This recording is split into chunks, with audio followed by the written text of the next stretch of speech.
నమస్తే, welcome to Telugu రాజ్యం. నేను మీ సంతోష్. మొన్న రీసెంట్గా మనం ఒక ఇంటర్వ్యూ చేసాం. ఏంటంటే చింతా రాజశేఖర్ గారికి ఒక తన డ్రెస్ చూసి, కోట్ చూసి, ఒక కాన్స్టిట్యుయెన్సీ నుండి ఎమ్మెల్యేగా పోటీ చేస్తున్నారేమో అన్న డౌట్తో ఒక ఇంటర్వ్యూ చేశాను నేను. ఆ ఇంటర్వ్యూ కొంచెం వైరల్ అయిన తర్వాత కొన్ని ఫోన్ కాల్స్ వచ్చాయి.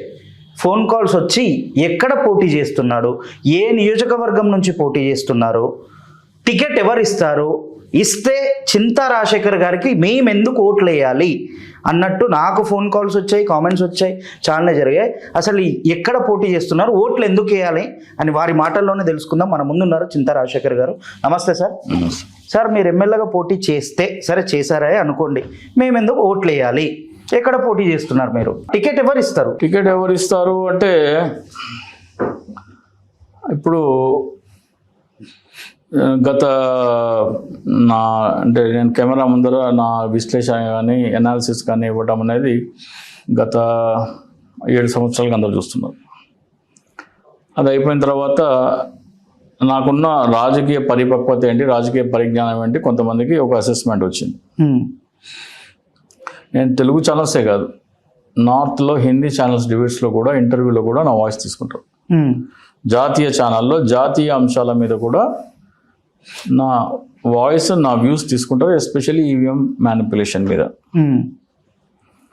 ఈవీఎం మ్యానిపులేషన్ మీద చింతా రాజశేఖర్ ఏం చేసిందంటే, భారతదేశం మొత్తం అంటే పరకాల ప్రభాకర్ గారి దగ్గర నుంచి ఉండవల్లి అరుణ్ కుమార్ గారు, వీళ్ళందరూ ఏమంటారంటే ఈవీఎం ట్యాంపరింగ్ వల్ల జగన్మోహన్ రెడ్డి ఓడిపోయాడు అని గగ్గోలు పెడుతున్నారు. మాకు దెబ్బ తగిలింది, మాకు దెబ్బ తగిలింది, మాకు దెబ్బ తగిలింది అని బాధపడుతున్నారు. చింతా రాజశేఖర్ ఇంకోసారి దెబ్బ తగలకుండా ఏం చేయాలి, చింతా రాజశేఖర్ మాట్లాడుతున్నావు. నీకు దెబ్బ తగిలిందని చెప్తున్నావు కదా, పరకాల ప్రభాకర్ ఇంత మాట్లాడుతున్నావు కదా, దెబ్బ తగిలిందంటానికి ఆధారాలు ఏవి? పరకాల ప్రభాకర్ గారు ఎన్నికల కమిషన్ చేత నేను తప్పు చేశానని ఒప్పించగలరా? చింతా రాజశేఖర్ ఒప్పించాడు. ఎన్నికల సంఘాన్ని సుప్రీంకోర్టులో నుంచోబెట్టించి, నువ్వు ఈ తప్పులు చేశావు అంటే నిజమే, నేను ఈ తప్పులు చేశాను, నేను సరి చేసుకుంటాను అని ఎన్నికల సంఘం సుప్రీంకోర్టులో ఒప్పుకుంది. అది చింతా రాజశేఖర్ కెపాసిటీ. సో అటువంటి పవర్స్ ఉండి ఇంటెలెక్చువల్ కెపాసిటీ ఉన్న నాయకుడు కావాలంటే పార్టీ టికెట్లు ఇవ్వాలి. ఇంకో చెప్తాను, అమరావతి ల్యాండ్ పూలింగ్ మీద నేను 2021 నుంచి ఎనాలిసిస్ చేస్తున్నాను. ఫిగర్స్తో సహా ఎంత పెద్ద భారీ మోసం అని చెప్తానే ఉన్నాను. జగన్మోహన్ రెడ్డి గారికి అత్యంత సమీప వ్యక్తులకి కూడా ఈ వ్యూహం మీరు ఎన్నికల్లో అమలు చేస్తే జగన్మోహన్ రెడ్డి ఓడిపోయే సమస్య లేదని చెప్పాను.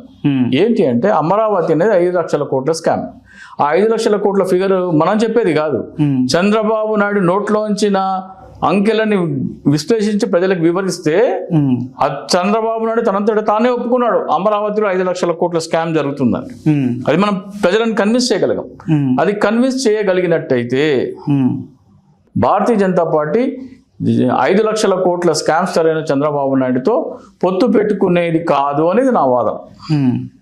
జగన్మోహన్ రెడ్డి గారి కార్యాలయంలో ఉన్న సజ్జల రామకృష్ణారెడ్డి గారికి, చీఫ్ సెక్రటరీ గారికి, ప్రిన్సిపల్ సెక్రటరీ గారికి ఈమెయిల్స్ పంపించడం జరిగింది. భారీ ఫీజు కూడా అడగటం జరిగింది. చాలామంది ఆ భారీ ఫీజు ఎంత ఎంత ఎంత ఏముంది అంటే 25 కోట్లు. ఆ స్ట్రాటజీని అమలు చేయడానికి నా ఫీజు 25 కోట్లకు కోట్ కూడా చేయడం జరిగింది. అది తెలుగుదేశంలో ఉన్న నాయకులు, కొలికపూడి శ్రీనివాస్ ఒప్పుకుంటారు దాన్ని. జగన్మోహన్ రెడ్డి గారు ఈ టాపిక్ ఎత్తుకుంటే చంద్రబాబు నాయుడు చాప్టర్ క్లోజ్ అని ఆయన ఒక యూట్యూబర్తో ఓపెన్గా అన్నాడు. చింతా రాజశేఖర్ ఎత్తుకున్న టాపిక్ ల్యాండ్ పూలింగ్ అంశంలో జగన్మోహన్ రెడ్డి గారు కనుక ప్రజలకు వివరిస్తే నారా వారు రాజకీయాల్లో ఉండరు. నారా చంద్రబాబు నాయుడు, నారా లోకేష్, ఇంకా Nara Devansh ruled out, Nara family chapter close అని కొలికపూడి శ్రీనివాస్ అన్నారు. ఇది పాస్ట్.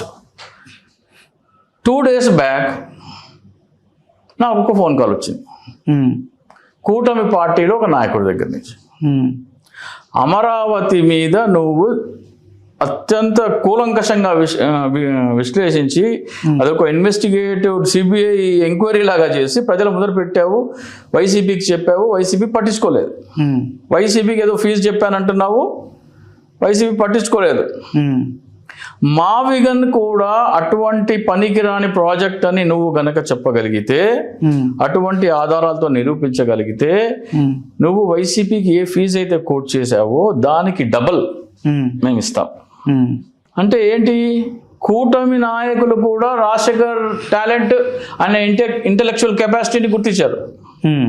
ఇప్పుడు సమాజ్వాదీ పార్టీ బ్యాలెట్ పేపర్ ఎన్నికలు కావాలంటే ఏం చెయ్యాలి, ఉత్తరప్రదేశ్ ఎన్నికల్లో బ్యాలెట్ పేపర్ ఎన్నికలు కావాలంటే ఏం చెయ్యాలి అని తీవ్రమైన తర్జన భర్జన పడుతుండగా ఉత్తరప్రదేశ్లో లక్నోకి చెందిన ఒక ఛానల్, యూట్యూబ్ ఛానల్, ఇట్లా చింతా రాజశేఖర్ ఆయన దగ్గర అత్యంత విలువైన సమాచారం ఉంది, ఆయన ఒకసారి పిలిపించండి అంటే లక్నో పిలిపించండి అని చెప్పడం జరిగింది. మా అబ్బాయి వివాహం కారణంగా నేను వెళ్ళలేదు, మే 1st వీక్లో నేను వెళ్తాను. అఖిలేష్ యాదవ్ గారితో బ్యాలెట్ పేపర్ ఎన్నికలు తీసుకురావాలంటే ఏం చెయ్యాలి అనే అంశం అఖిలేష్ యాదవ్ గారు గుర్తించారు చింతా రాజశేఖర్ని.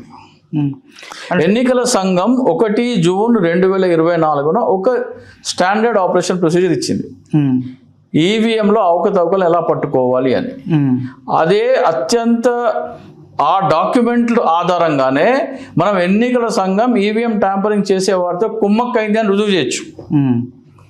ఆ డాక్యుమెంట్ని ఛాలెంజ్ చేస్తేనే 9 అంశాలలో మీరు కుమ్మక్కైనట్టు స్పష్టంగా దీంట్లో కనపడుతుంది అని ఛాలెంజ్ చేస్తే ఎన్నికల సంఘం అది పెద్ద రచ్చ కాకుండానే నిజమే మేము తప్పులు చేశాము, తప్పులు ఒప్పుకొని 17 జూన్ 2025 అంటే సంవత్సరం 17 రోజుల తర్వాత తమ ఎస్ఓపిని సవరించింది. ఎన్నికల సంఘాన్ని సుప్రీంకోర్టులో నిలబెట్టి నువ్వు చేసింది తప్పు అని ఒప్పించి ఇంకో ఎస్ఓపి ఇప్పించిన ఇంటెలెక్చువల్ కెపాసిటీ చింతా రాజశేఖర్ది. అంటే సార్ నాకు ఒక డౌట్ ఏంటిదంటే, ఒక నలుగురు మిమ్మల్ని పిలుస్తున్నారని చెప్పేసి ఎమ్మెల్యే టికెట్ ఇస్తారని చెప్పేసి అంటే ఎందుకు ఇవ్వాలి అంటున్నారంటే అదే ఇచ్చేస్తారని చెప్పేసి మీరు ఫిక్స్ అయితే నేను ఇస్తాను. నేను ఆ ఇంటర్వ్యూలో చెప్పాను, మన దగ్గర న్యాయ పైసా లేదు, న్యాయ పైసా లేకుండా మనం టికెట్ ఆశించడం అనేది కరెక్ట్ కాదు. ఒకవేళ వాళ్ళు ఇవ్వాలనుకుంటే ఏ ఆధారంగా ఇవ్వాలి అంటే ఇంటెలెక్చువల్ కెపాసిటీ. అండ్ ఇప్పుడు ఇది ఎంత అవద్దు, దళిత క్రైస్తవులు చర్చిలకు వెళ్తే వాళ్ళ కాస్ట్ సర్టిఫికేట్ పోతుంది అని సుప్రీంకోర్టే ఇచ్చింది. దీనిని కూడా ఎలా ఛాలెంజ్ చేయొచ్చో మీరేమైనా ఇవ్వగలరని అమలాపురం నుంచి ఒక పెద్ద ఇండస్ట్రియలిస్ట్ నాకు ఫోన్ చేశారు. ఓకే, దళిత క్రైస్తవులు చర్చిలకు వెళ్తే వాళ్ళ సర్టిఫికేట్ క్యాన్సిల్ కాకూడదు. దళిత కాదు సార్, ఎవరైనా కులం మార్చుకుంటే కాదు, దళితులు చర్చికి వెళ్తే వాళ్ళు క్యాన్సిల్ చేస్తున్నారు సర్టిఫికేట్. ఎస్సీ సర్టిఫికేట్ అంటే హిందూ సర్టిఫికేట్ హిందూ అని ఉంటుంది, ఆయన చర్చికి పోయినట్టు ఆధారాలు చూపిస్తే సర్టిఫికేట్ క్యాన్సిల్ చేస్తుంది. అది ఓన్లీ దళిత వాళ్ళకు వస్తుంది. సో దాన్ని ఛాలెంజ్ చేయడానికి మీరు ఏమైనా ఇవ్వగలరా? ఎందుకంటే మీరు ఎన్నికల సంఘాన్ని ఈవీఎం విషయంలోనే వాళ్ళ దీన్ని మీరు చేయగలిగినారు. అలాగే అమరావతి ల్యాండ్ పూలింగ్ మీద మీ వాదనలు వింటున్నాము. జనసేన ఇన్సూరెన్స్ స్కామ్ని మీరు బయట పెట్టారు. కాబట్టి దీని మీద ఏమైనా ఇవ్వాలంటే నేను దాని మీద ఇంత దృష్టి పెట్టలేదు అని నవ్వుతో మాట ఫీజు ఏమాత్రం ఇస్తారో అన్న. మీరు ఎంత చెప్తే అంత సార్. నేను కూటమి నాయకుడు అని చెప్పాను కదా, కూటమి నాయకుడు మావిగన్ పనికిరాని ఒక దీని అని మీరు ఏమైనా సరే కన్విన్సింగ్ ఆర్గ్యుమెంట్ ఇస్తే మీరు కోరిన ఫీజు డబల్ ఇస్తాం. మీరు వైసీపీకి ఎంత కోట్ చేశారో దానికి డబల్ ఇస్తాము. అంటే ఒక ఎమ్మెల్యేగా గెలవడానికి ఎంత ఇస్తారో ఈజీగా సరిపోతుంది అని తర్వాత అన్నారు. అది సరిపోకపోతే బ్లాంక్ చెక్ అన్నారు ఆయన కూడా. బ్లాంక్ చెక్ ఇస్తాము, మీరు రాసుకోండి.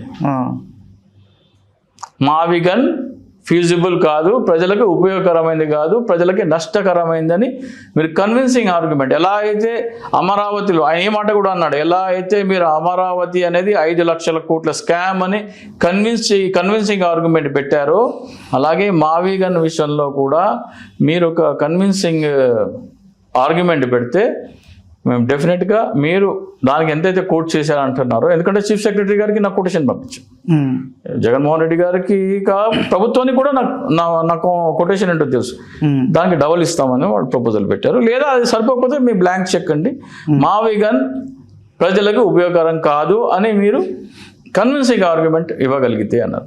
నేను అసలు మావిగన్ మీద అంత దృష్టి పెట్టలేదండి, ఆ దిశగా ఆలోచించలేదంటే చెప్పండి, మీకు ఏమన్నా తడితే మీరు ఏమైనా స్టడీ చేస్తే చెప్పండి అంటే లేదండి మా అబ్బాయి పెళ్లి పనిలో బిజీగా ఉన్నానని దాటవేయడం జరిగింది. ఓకే, ఇది ఒకటి కాదు, ఇంకొకటి సార్ అది మీరు నిజంగానే చేసుంటే ఎమ్మెల్యేగా నిలబడడానికి వచ్చే డబ్బులు వచ్చేటివి కదా. ఇప్పుడు ఇక్కడ 2 days కదా అయింది వాళ్ళు మాట్లాడి. మా అబ్బాయి పెళ్లి రోజు ఒక కాల్ చేశారు వాళ్ళు. నేను వాళ్ళ పెళ్ళి ఉంది, రేపు వ్రతం ఉంది, తర్వాత కొన్ని తీర్థయాత్రలకు వెళ్ళాలి మా అబ్బాయి వాళ్ళతో పాటు మేము కూడా వెళ్తాం కాబట్టి. మీరు కూడా వెళ్తున్నారా? మా ఫ్యామిలీ వెళ్తున్నాం. మా అబ్బాయి, మా కోడలు, మా అల్లుడు, మా అమ్మాయి, మా మిసెస్, మా మదర్, నేను. అంటే మీరు కొన్ని విషయాల్ని నమ్మరని తెలుసు. దేవుని నమ్మను కానీ వాళ్ళతో పాటు నాకు అది ఒక సైట్ సీయింగ్ అనుకోండి. అక్కడ అంటే అక్కడ ఆ దేవాలయాలు ఎలా కట్టారు, ఆర్కిటెక్చర్ ఏంటి, బౌద్ధానికి దీనికి ఏమైనా రిలేషన్ ఉందా, అవన్నీ నేను చూస్తూ ఉంటాను. నా స్టడీ నేను చేస్తూ ఉంటాను. ఓకే, వాళ్ళ నమ్మకాలు వాళ్ళవి. మళ్ళీ అక్కడ పోయి ఎమ్మెల్యే మంచిగా లేదు, రోడ్లు మంచిగా వేసారా లేదా, అదేం లేదు అట్లా. సో అదే కాదు, ఇప్పుడు తిరుమల లడ్డు విషయం ఉంది. తిరుమల లడ్డు విషయంలో ప్రస్తుతం టీటీడీ చైర్మన్కి ఘోరమైన పరాభవం. అంటే లడ్డు విషయమే కాకుండా ఆయన వ్యక్తిగత అంశాల మీద కూడా ఘోరమైన పరాభవం. ఆయన ఫ్రస్ట్రేషన్లో ఉన్నారు. ఆయన తిరుమల తిరుపతి దేవస్థానంలో తన ముద్ర వేసుకునే ఒక కార్యాచరణ ఏదైనా చేపట్టాలి అని తీవ్రంగా కృషి చేస్తున్నారని తెలిసింది. ఆయన ఏదైనా కార్యక్రమం రూపొందిస్తే ఆయన పేరు టీటీడీ చరిత్రలో సుస్థిరంగా నిలిచిపోయే విధంగా ఏమైనా ప్రోగ్రామ్ డిజైన్ చేస్తారా అని కూడా నా దగ్గరికి అప్రోచ్ అయినారు. అటువంటి ప్రోగ్రామ్స్ ఉన్నాయి మన దగ్గర. ఇంకా దిశగా ఇవ్వాలా లేదా అనేది ఒకటి. నేనేం చేసినా కానీ ప్రజలకు ఉపయోగపడాలా, మెయిన్ ప్రజలకు ఉపయోగపడాలా. సరే, ఆ పార్టీకి ఎట్లా ప్రజలకు ఉపయోగపడితే డెఫినెట్గా ఆ పార్టీకి ఉపయోగపడుతుంది. అయితే అది కూటమికి పార్టీలు అప్రోచ్ అయితే వాళ్ళకి చేయాలా వద్దా అనే నిర్ణయం ఇంకా నేను తీసుకోలేదు. కాకపోతే మనకి పొలిటికల్ అంబిషన్స్ ఉన్నాయి. ఎల్లుండిన 60వ బర్త్డే, సో ఆ రోజున ఒక నిర్ణయం తీసుకుంటాను నేను.